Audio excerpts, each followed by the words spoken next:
அமைச்சர் நேருவினுடைய மற்றொரு ஊழலை குறிப்பிட்டு அமலாக்கத்துறை தலைமைச் செயலருக்கும் டிஜிபிக்கும் மீண்டும் ஒரு கடிதம் எழுதியிருக்காங்க. 36 நாட்களுக்குள்ளார இது மீண்டும் இன்னொரு கடிதம்.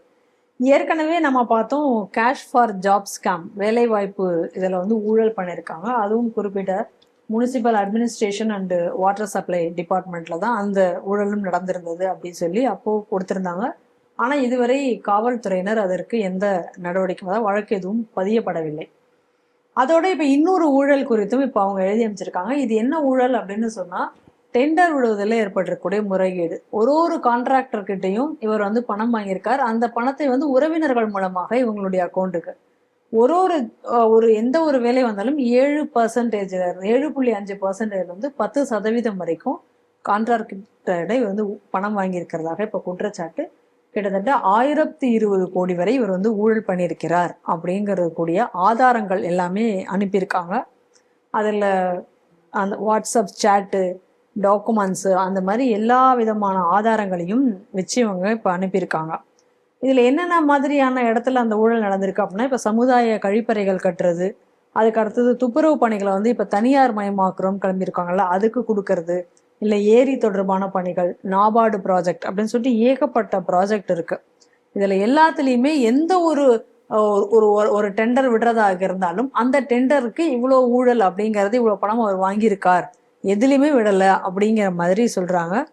இதவே கட்சிக்கான பணமாகவும் மாற்றுவதற்காகவும் பண்ணியிருக்கிறதாகவும் சொல்கிறாங்க. ஆனால் இதற்கும் காவல்துறை எந்த இதுவும் பதியலை அப்படின்னு சொன்னால், இந்த மாதிரியான ஊழல் நடக்கிறதுக்கு காவல்துறையை துணை போகுவதாக தான் எடுத்துக்கொள்ள முடியும் அப்படின்னு சொல்லி ஒரு எச்சரிக்கையோட ஈடி இன்னைக்கு ஒரு கடிதத்தை அனுப்பியிருக்காங்க. 2 விஷயம் பார்க்கணும்.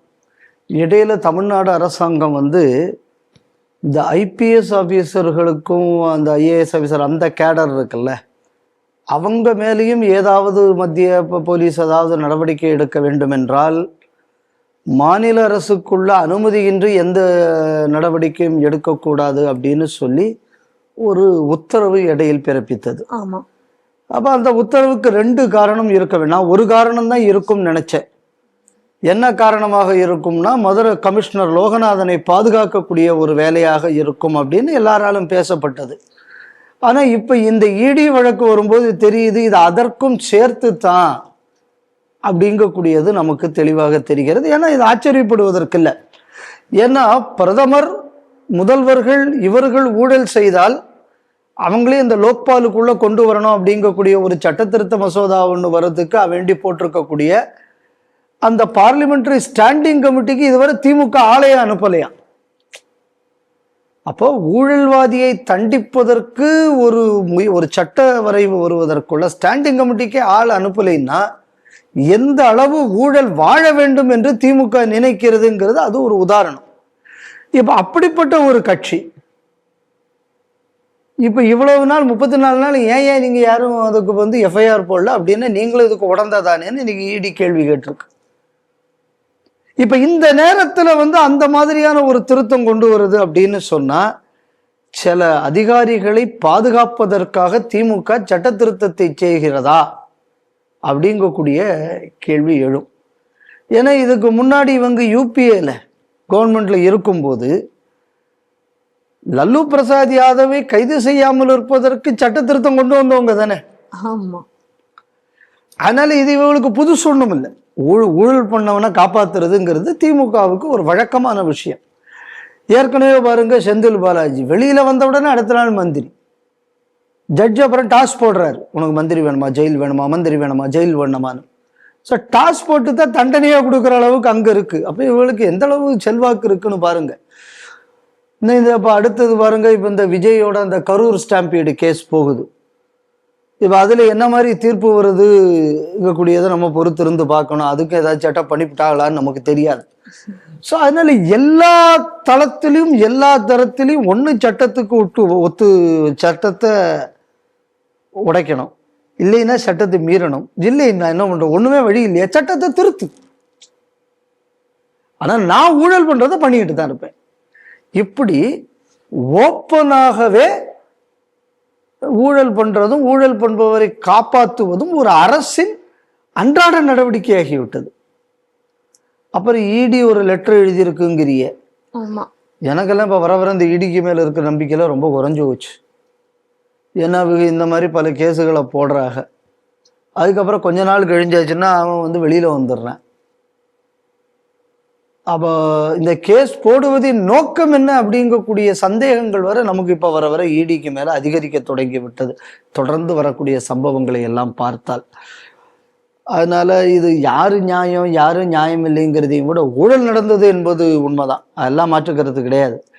கேள்வி என்ன அப்படின்னா, லெட்டர் எழுதியிருக்கிற இடி உண்மையாக இந்த கேஸில் நடந்து கொள்ளுமா அப்படிங்கக்கூடியதுதான் நமக்குள்ள கேள்வி. ஏன்னா இதுக்கு முன்னாடி இடியோட பல விஷயங்கள் நமக்கு இந்த மாதிரியான பல சந்தேகங்களை ஏற்படுத்துகிறது. இப்போ 2G வழக்கு, அதே மாதிரி இந்த டெலிஃபோன் எக்ஸ்சேஞ்ச் ஊழல் இந்த சன் டிவியில் நடந்தது. ஸோ அதிலெல்லாம் மத்திய அரசுக்குள்ள போக்க பார்க்கும்போது எந்த அளவு இந்த வழக்குகளில் இவர்கள் நியாயமாக நடந்து கொள்கிறார்கள் என்கிற சந்தேகத்தையும் நமக்கு இது ஏற்படுத்துகிறது. ஆனால் இது ஒரு நல்ல விஷயமாக நான் பார்க்குறேன். இப்போ இடி லெட்டர் எழுதியிருக்கு, இதுலையாவது இடி நேர்மையாக இருக்குமா? அதாவது எப்பவுமே ஸ்டார்டிங் எல்லாம் தெளிவாக தான் இருக்குது, ஃபினிஷிங் சரியில்லையாப்பான்னு நம்ம வடிவேலு சொல்கிற மாதிரி இடியின் ஃபினிஷிங் எப்போவுமே கொஞ்சம் புவராக இருக்குது. அதுக்கு காரணங்கள் எங்கேருந்து அப்படிங்கக்கூடியது நமக்கு தெரியாது. ஒன்று அவங்களுக்குள்ள திறமை குறைவுனால வருதா, இல்லை என்றால் அவர்களது திறமை குறைக்கப்படுகிறதா வேற ஏதாவது நிர்பந்தத்தினால அப்படிங்கக்கூடியது நமக்கு தெரியாது. ஏன்னா அரசியலில் இப்போ எது வேணாலும் நடக்கலாங்கக்கூடிய ஒரு நிலைமை தானே இருக்குது. அதனால் இது முதல் வழக்கு இல்லை, தமிழ்நாடு அரசு மேலே இந்த மாதிரி பல அடுக்கடுக்கான ஊழல் வழக்குகள் வந்து கொண்டிருக்கிறது. அது எதை பற்றியுமே கவலைப்படாமல் தமிழ்நாடு அரசு இருக்கு. இதில் இன்னொரு ஆஸ்பெக்டையும் நம்ம கவனிக்கணும். நேரு திட்டமிட்டு குறிவைக்கப்படுகிறாரே, ஏன் சேகர் பாபு, ஆவா வேலு போன்றவர்கள் குறிவைக்கப்படுவதில்லை? இந்த ஒரு கேள்வி உண்மைக்கு நமக்கு நெருடலாகத்தான் இருக்கிறது. இதில் கூட ஏதாவது உள்குத்து அரசியல் திமுகவால் செய்யப்படுகிறதோ என்ற ஒரு சந்தேகம் கூட வருது. ஏன்னா KN நேரு, துரைமுருகன் இந்த மாதிரி உள்ள ஆட்கள் எல்லாம் வந்து எந்த அளவு உதயநிதியால் ஏற்றுக்க முடியும் அப்படிங்கிறது ஒரு பிரச்சனை. ஸோ இப்போ துரைமுருகன், KN நேரு இவர்களெல்லாம் குறிவைக்கப்படுகிறார்கள், ஏன் வேற சில அமைச்சர்கள் குறிவைக்கப்படவில்லைன்னு வரும்போது இந்த இடிக்கு இந்த டாக்குமெண்ட்ஸே திமுக தரப்பிலிருந்து தான் சென்று கொண்டிருக்கிறதோ அப்படிங்கக்கூடிய ஒரு சந்தேகமும் நமக்கு வருது. ஸோ அதனால இது மத்திய அரசா மாநில அரசாங்கக்கூடிய ஒரு தெளிவில்லா சூழல் இந்த தொடர்ந்து இடி வழக்குகள், ஏன்னா மத்திய அரசின் நடவடிக்கைகள் வரும்போது சந்தேகம் வருது. இதனால இவரை வந்து யோக்கியம்னு சொல்ல முடியாது. எல்லா அமைச்சரவைகளிலும் இந்த மாதிரி தான் கூத்து நடந்து கொண்டிருக்கிறது. ஸோ